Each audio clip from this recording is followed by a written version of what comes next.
Hello everyone, আমি শৈলী। তোমাদের সবাইকে ওয়েলকাম আমার জামাই ষষ্ঠীর স্পেশাল। সকাল সকাল উঠেই স্নান করে এসে রেডি হতে শুরু হয়ে গেছি, যেহেতু এটা বিয়ের পরে প্রথম ষষ্ঠী বলে কথা। কিন্তু দেখো, রেডি হওয়া শুরু হয়েছে কি তখনই চলে গেল কারেন্ট। মানে সত্যি কি যে রাগ হচ্ছিল, কিছু করার নেই, রেডি হয়ে গেছি। আর এই যে আজকে এই শাড়িটা পরবো, তো দেখো কেমন লাগছে। আর দেখবে এখনই চলে আসবো শাড়ি পরে। এই দেখো কেমন লাগছে শাড়িটা, অবশ্যই কমেন্ট সেকশানে জানিও। এটা আমার শাশুড়ি মা আমাকে জন্মদিনে গিফট করেছিল।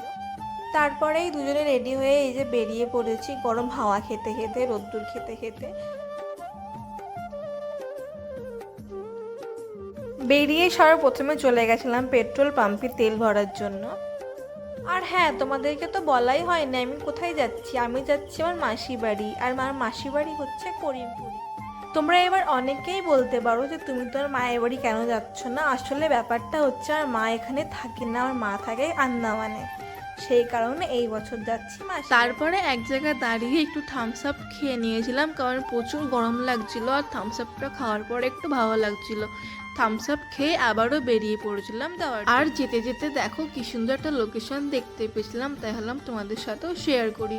হাতে একটু সময় থাকলে অবশ্যই দাঁড়িয়ে গোটা ভিডিও করতাম তোমাদের জন্য।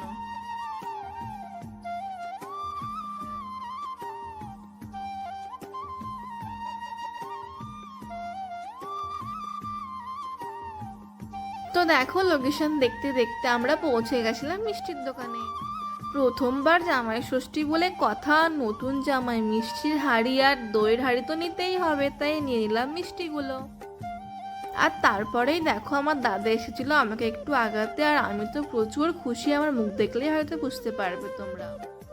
তারপরেই চলে গেছিলাম মাসি বাড়ি, আর বাকিটা পার্ট 2-তে আসবে কি খাওয়া দাওয়া হলো কি না হলো। টাটা।